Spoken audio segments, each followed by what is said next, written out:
Comment sommes-nous passés de la civilisation elfique à la civilisation humaine terrestre actuelle? Qu'est-il important que nous sachions de la genèse de la civilisation humaine à son évolution et à ses perspectives? Tels sont les deux angles de questionnement de la vidéo d'aujourd'hui à l'appui d'une canalisation des archives akashiques via ma conscience. Je t'invite bien sûr à faire preuve de discernement, à exercer ton libre arbitre et également à liker, à partager et à me faire part de tes commentaires. Et maintenant, c'est parti pour la canalisation. Alors, première question, comment sommes-nous passés de la civilisation elfique à la civilisation humaine? Alors, la civilisation elfique était arrivée au bout de son expérimentation. Elle est allée dans les excès, comme on l'a vu dans la vidéo précédente, donc la vidéo sur la civilisation elfique. Donc la civilisation s'est écroulée, elle s'est effondrée. C'est-à-dire que le nombre d'individus a décru de manière très très rapide en peu de temps. Alors les motifs ont été hyper variés. Donc certains se sont entretués, d'autres se sont eux-mêmes sabordés. Il y a eu un repli sur soi qui s'est opéré. Donc il y a une partie des individus qui s'est exilée, qui s'est isolée, qui a quitté les villes et s'est replié en fait à la campagne. Il y a eu des petits groupes en fait d'individus qui ont créé des sortes de hameaux, de tout petits villages, des toutes petites communautés. Et donc les elfes qui ont survécu, ce sont ceux-là. Donc ils ont changé complètement de mode de vie. Ils sont repassés à des choses très très simples. Donc la culture de la terre, l'espèce de synergie avec son environnement. Donc ramasser les fruits, tout ce que la nature pouvait leur offrir, du coup ils l'utilisaient pour leur survie. Et donc on a des communautés comme ça qui ont survécu un bon moment en étant isolées. Alors ils savaient qu'il y avait d'autres groupuscules elfiques à d'autres endroits et donc ils échangeaient en fait. C'est comme s'ils étaient passés d'une civilisation urbaine à une civilisation nomade, une civilisation survivaliste. Et donc à un mode de vie très très simple. Ils ramassaient du bois pour se chauffer, ils sont repassés à l'élevage mais très restreint pour le lait, les œufs et ils chassaient. Et donc ça a duré un certain temps, donc jusqu'à ce que la civilisation humaine soit ensemencée sur Terre. Alors on va voir un petit peu plus ça après, mais ce qui s'est passé, c'est que à partir du moment où il y a eu ensuite des humains à la surface de la Terre, qui eux sont arrivés en quantité assez importante, il y a eu des coopérations, des échanges qui se sont mis en place. Donc les relations ont été dès le départ constructives et cordiales. Les elfes savaient que de toute façon ils étaient en nombre insuffisant pour faire quoi que ce soit et qu'ils avaient plutôt intérêt à mettre de l'huile dans les rouages et donc ils ont appris à tempérer leurs ardeurs, à modérer leur tempérament en fait. Et ils ont découvert une autre façon de relationner avec les autres. Donc ça a été une étape très très importante d'adaptation et d'évolution de la civilisation elfique, enfin ce qu'il en restait, qui était vraiment minime, hein. Oui, à la surface de la Terre, c'est quelques milliers, centaines de milliers, mais répartis sur tout le globe. Donc ils avaient conscience que pour la survie de leur groupe, ils ne pouvaient pas être dans la consanguinité. Et donc les jeunes étaient incités à aller voir ailleurs en fait, et à revenir plus tard, s'ils le souhaitaient. C'est comme ça que les elfes survivants ont pu, malgré leur vie recluse en tout petits groupes, être pérennisés. Cette pratique a permis à la population elfique de se maintenir à un nombre sensiblement stable. Et ensuite, lorsque l'humanité s'est implantée et développée, eh bien, ils se sont mixés. Il y a eu des couples mixtes elfes-humains. Et progressivement, les communautés elfiques qui étaient, très isolées, elles ont soit disparu parce qu'en fait, il n'y avait plus que des anciens, les jeunes étaient partis, faire autre chose, vers d'autres clans qui ont, eux, connu, une expansion avec un mixage, avec, l'être humain. Soit les jeunes, elfes ou les enfants nés des unions mixtes ont intégré les groupes d'humains dans les communautés, associées. Et donc à un moment donné, la civilisation elfique, pure a disparu. Mais sa descendance a été, assurée, par le mixage, mais il y a eu en quelque sorte un passage de témoin, une transmission finalement d'une partie, de l'histoire, de la génétique, de la culture aussi elfique, qui s'est transmise par, ses descendants et par, intégration finalement, à la culture, naissante humaine. Alors deuxième question, qu'est-il important que nous sachions sur la genèse de la civilisation humaine? Quelles sont les réelles phases d'évolution et ses caractéristiques? Est-ce qu'on peut avoir une chronologie? Ou en clair, est-ce qu'on descend, du singe? Est-ce qu'on est la création des Anunnaki et l'homme de Néandertal, l'Homo erectus, l'Homo sapiens? Est-ce que c'est vraiment des stades d'évolution, de l'humanité? Alors là, ça me répond que c'est un peu tout ça, mais que c'est pas tout à fait comme on nous l'a raconté. Donc la civilisation humaine a été ensemencée, c'est-à-dire qu'elle a été, implantée à partir de génomes venus d'ailleurs et il y a eu une intervention exogène pour que cela puisse se faire.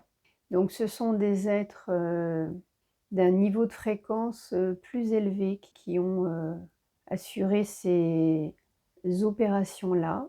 L'objectif était de redynamiser la Terre, parce qu'elle était en passe de ne plus avoir d'êtres, humanoïdes en fait à sa surface, avec la disparition, progressive et programmée, des elfes. Et l'objectif, voilà, on est plus au niveau du plan divin, c'était de passer un cap dans l'évolution. Ouais, donc il y avait la notion de faire en sorte qu'il n'y ait pas de rupture, donc qu'il y ait bien une suite à l'expérience, humanoïde, sur Terre et donc d'avoir une continuité et en même temps une rupture dans cette expérience humanoïde sur Terre. Donc un changement de civilisation, le passage donc, de la civilisation, elfique à la civilisation, humaine et en même temps avec un passage de témoin. Donc c'est pas un hasard si les humains ont été ensemencés alors que les elfes étaient encore présents. Il y a vraiment eu une intention derrière. C'est comme si on ne voulait pas perdre le capital expérientiel qui avait été accumulé et qui permettait à la conscience de continuer à évoluer dans son expérimentation. Donc là, ça me parle de la conscience universelle. Donc les elfes sont bien les ancêtres terrestres de la civilisation humaine. Mais l'humanité a donc également des ancêtres venant d'ailleurs, venant d'autres planètes.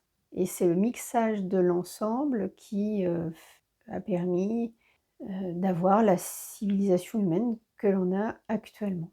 Dans le génome humain, tel qu'il existe aujourd'hui, avec tout cet héritage, il a des propensions d'adaptation qui sont très fortes et c'est ce qui fait qu'il y a pu y avoir cette vie sur Terre sur une aussi longue durée. Et ce volet capacité d'adaptation explique qu'il y ait différents aspects de l'être humain à la surface de la Terre, type asiatique, type africain et autres. Parce qu'en fait, il y a eu une adaptation en conditions locales de vie. Et donc il y a eu des mutations qui se sont faites naturellement, mutations génétiques. Alors que le capital initial est le même, on a le même capital génétique, mais il y a eu une expression qui a évolué dans le temps pour coller au mieux au terrain. Donc c'est aussi pour ça que les théories raciales, ne tiennent pas la route puisqu'on a le même, capital génétique. On est, tous issus des mêmes, génomes, importés et mixés ensuite, avec la civilisation elfique. Donc clairement, on ne descend pas du singe, tel qu'on nous l'a vendu, mais dans notre capital génétique, on a effectivement certains éléments qui sont issus, du singe parce que ça a fait partie du travail d'adaptation qui a été opéré par les êtres exogènes pour que les êtres, créés, soient compatibles et «prennent» entre guillemets, un peu comme une greffe, que ça fonctionne en fait à la surface de la terre. Parce qu'il y a des conditions, très particulières, de vie, conditions de température, d'humidité, d'éclairement, et d'un point de vue énergétique, il y a des particularités, aussi. Et donc pour, s'assurer de la viabilité quelque part des humains qui allaient être implantés, il y a eu du matériel génétique, de la famille des singes d'utiliser. Donc on ne descend pas du singe dans une évolution, naturelle du singe qui aurait muté, mais par contre, on a de l'ADN de singe, dans notre capital génétique. Alors ça me dit également qu'il y a eu plusieurs essais, hein, avant que ça soit opérationnel, que ça fonctionne bien. Et l'homme néandertal, c'est un peu un galop d'essai.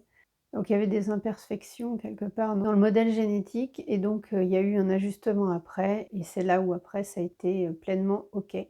Avec, Homo erectus, Homo sapiens et cetera qui là, sont sur une évolution, physique, naturelle.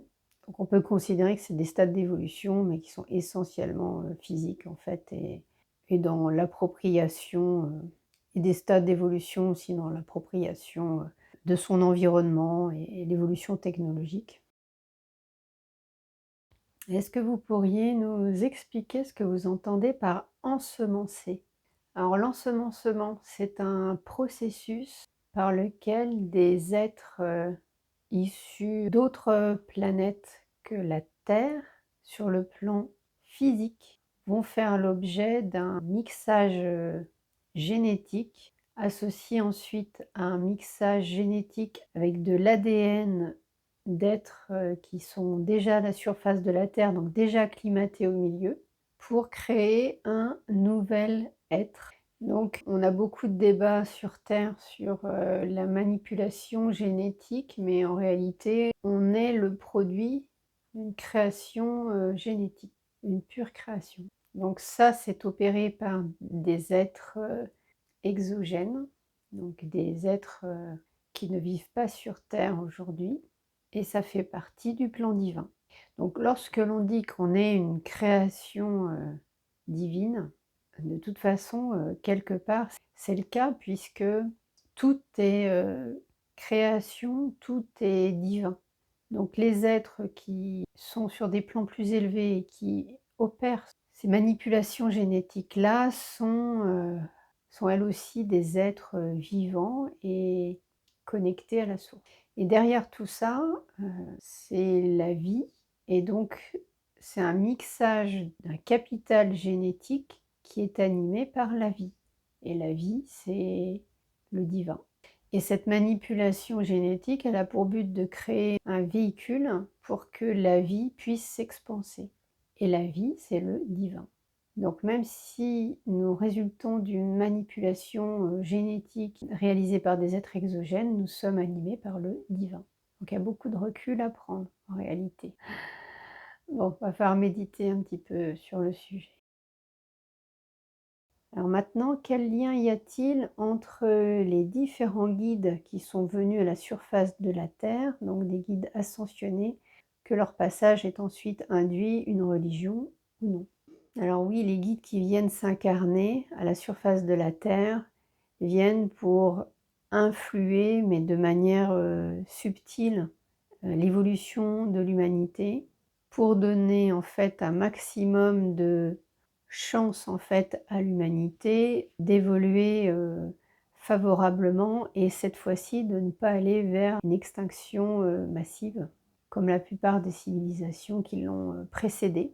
Alors n'oublions pas que la civilisation humaine est en fait une expérimentation de la conscience universelle et donc à ce titre, à des moments donnés, elle interfère pour ajuster en fait, l'expérimentation qui s'opère. Mais pour autant, ces interventions, ce sont des propositions, des suggestions.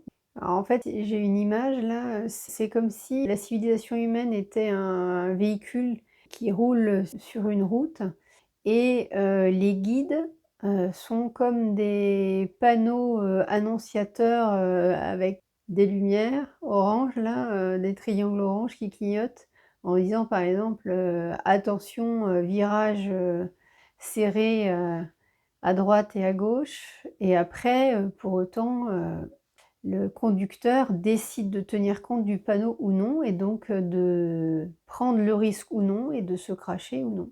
Et les guides, c'est un peu ça. Ils sont là pour susciter, une réflexion. Ils proposent une alternative, mais après, on peut s'en saisir ou non, s'en saisir partiellement, totalement. Enfin, tout est libre quelque part. Et c'est aussi comme ça que la conscience souhaite que l'expérimentation se fasse. Donc il n'y a rien de contraint en fait, hein. Alors ensuite, l'ascension vers la 5e dimension, est-ce que c'est une évolution ou est-ce que c'est un changement de civilisation? Carrément. Donc ce sont des êtres qui sont, aujourd'hui sur terre, qui vont ascensionner vers la 5e dimension. Donc en cela, c'est plus une évolution qu'un changement de civilisation, mais pour autant, le cadre, d'expérimentation va ensuite être complètement, différent et en ça, c'est presque un changement de civilisation. Donc c'est un peu quelque chose entre les 2.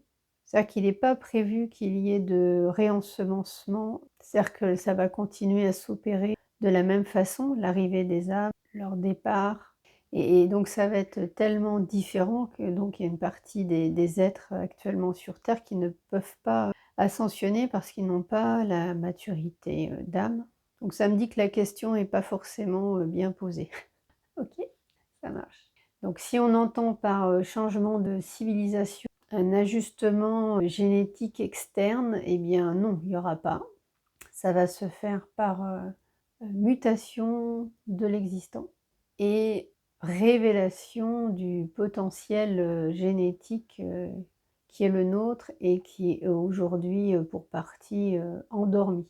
Mais il faudra, vraiment, du temps pour qu'il soit pleinement, actif, en tout cas qu'il y ait une part, de ce capital génétique beaucoup plus importante qui soit, activée. Donc ça va se faire progressivement, mais ça va être relativement lent.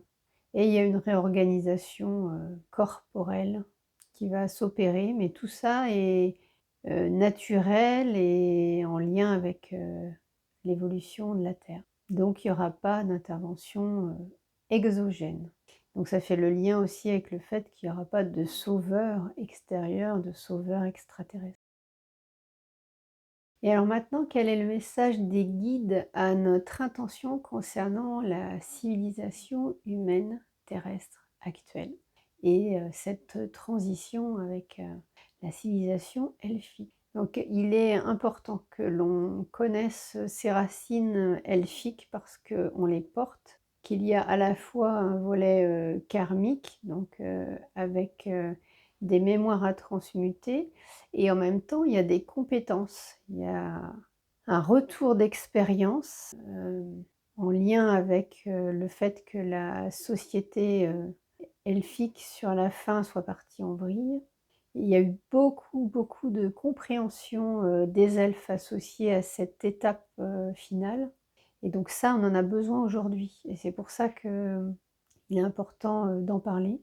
Alors c'est sûr que ça décoiffe parce que, il est véhiculé de longue date que les elfes, ce sont des créatures, inventées, imaginaires. Or ce n'est pas le cas et en plus on a tendance à en faire des êtres un peu bisounours, sauf que c'était des êtres, de tempérament, qui étaient, caractériels, enfin on pourrait le dire comme ça en tout cas.